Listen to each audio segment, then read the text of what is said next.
नमस्कार, स्वागत छ जियो पोलिटिकल लेन्समा।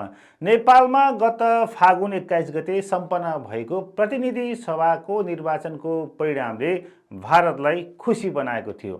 राष्ट्रिय स्वतन्त्र पार्टीको जितमा भन्दा पनि केपी ओली लगायतका पुराना दलका नेताहरूको हार भारतको खुसी हुने कारण थियो। दिल्लीको चस्माले देखेको ती नेताहरू जसले सीमा विवादलाई राजनीतिक लाभका लागि बेला बेलामा उछाले, आफू अनुकूल हुने गरी भारत विरुद्धको राष्ट्रवादी कार्ड खेले, तिनी नेताहरू जसले भारतका विरुद्ध बेला बेला चाइना कार्ड खेले। हामी अरूको खोलामा लड्दैन, हामीलाई अरूको जमिन चाहिएन, तर हाम्रो जमिनबाट हाम्रा छिमेकीहरूले सेना फिर्ता लैजानुहोस्, हाम्रो जमिनमा सेना फिर्ता लानुहोस्, हाम्रो जमिनमा सेना नराख्नुहोस्, फिर्ता लानुहोस्, हाम्रो आदेश।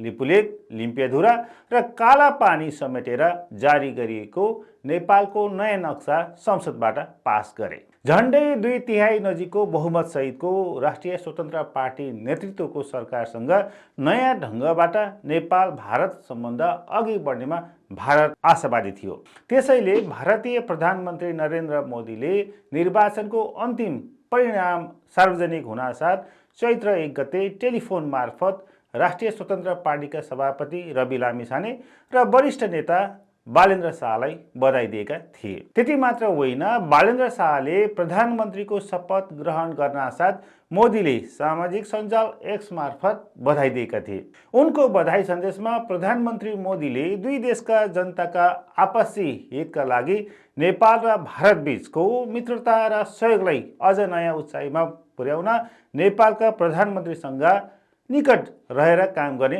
उत्सुक रहेको बताएका थिए। प्रधानमन्त्री मोदीको शुभकामना सन्देशप्रति कृतज्ञता व्यक्त गर्दै नेपालका नवनिर्वाचित प्रधानमन्त्री बालेन्द्र शाहले पनि दुई देशका जनताको साझा समृद्धिका लागि दुई देशबीचको बहुआयामिक सम्बन्धहरूलाई अझ अघि बढाउन भारतका प्रधानमन्त्रीसँग निकटमा रहेर काम गर्न उत्सुक रहेको बताएका थिए। तर सम्बन्ध न्यानो हुन नपाउँदै चिसिन थालेको छ।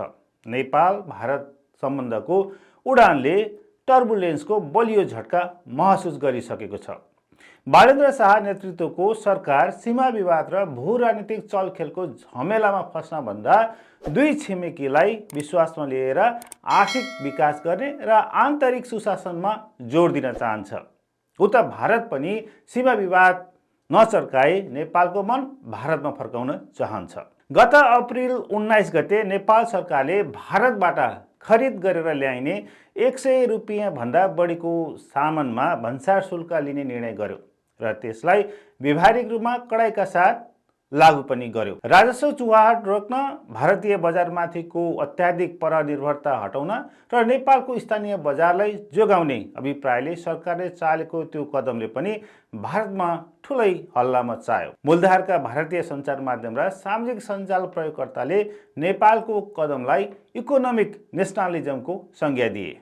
नेपालले सीमावर्ती क्षेत्रमा भन्सार व्यवस्थालाई कडाइका साथ लागू गरेको सम्बन्धमा सोधिएको प्रश्नमा भारतीय विदेश मन्त्रालयका प्रवक्ता रणधीर जयसवालले त्यस सम्बन्धमा आफूहरू जानकार रहेको र त्यसको उद्देश्य अनौपचारिक व्यापार र तस्करी रोक्न गरिएको रूपमा भारतको बुझाइरहेको प्रतिक्रिया दिएका थिए। सीमावर्ती क्षेत्रमा नेपालले कडाइका साथ लागू गरेको भन्सार व्यवस्थाले भारतीय सीमा क्षेत्रको व्यापारमा गिरावट आएका खबरहरू पनि आएका छन्। यो बीचमा नेपालमा खासै वास्ता नगरिएको र थाहा समेत नभएको तर भारतमा अत्याधिक चर्चा पाएको एउटा घटना घटेको थियो। गत अप्रिल 29 मा नेपाल एयरलाइन्सले अन्तर्राष्ट्रिय उडान सञ्जाल देखाउने उद्देश्यले पोस्ट गरेको नक्सामा जम्मू कश्मीर र लद्दाखलाई पाकिस्तानमा देखाइएको थियो।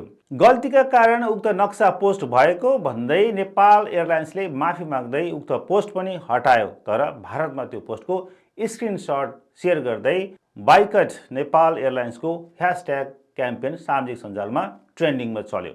अधिकांश भारतीय सामाजिक सञ्जाल प्रयोगकर्ताले त्यसलाई गल्ती नभई भारतको सार्वभौमिकतामाथिको अपमानको रूपमा हेरे र कतिले कार्टोग्राफिक एग्रेसन पनि भन्न थाले।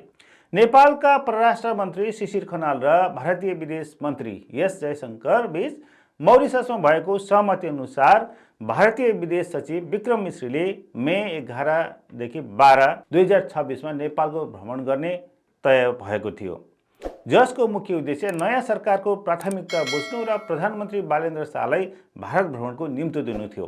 तर अन्तिम अवस्थामा भारतले कार्यव्यस्तता देखाउँदै यो भ्रमण स्थगित गरेपछि कूटनीतिक वृत्तमा विभिन्न अड्कलबाजीहरू सुरु भएका छन्। विशेष गरी प्रधानमन्त्री बालेन्द्र शाहले प्रोटोकलको कारण देखाउँदै आफूभन्दा तल्लो तहका अधिकारीहरूलाई भेट्न समय नदिएको र नेपालले परराष्ट्र मामिलामा लिएको कडा राष्ट्रवादी अडानका कारण दिल्ली असन्तुष्ट बनेको चर्चा चलिरहेको छ। यो घटनाले भारतलाई नेपालको नयाँ नेतृत्वसँग डिल गर्ने आफ्नो परम्परागत शैली फेर्नुपर्ने चुनौती दिएको छ भने दुई देशबीचको उच्चस्तरीय संवाद र प्रधानमन्त्रीको सम्भावित भारत भ्रमणको तयारीमा समेत केही समयका लागि अन्यलाई चिसोपना थपिदिएको छ।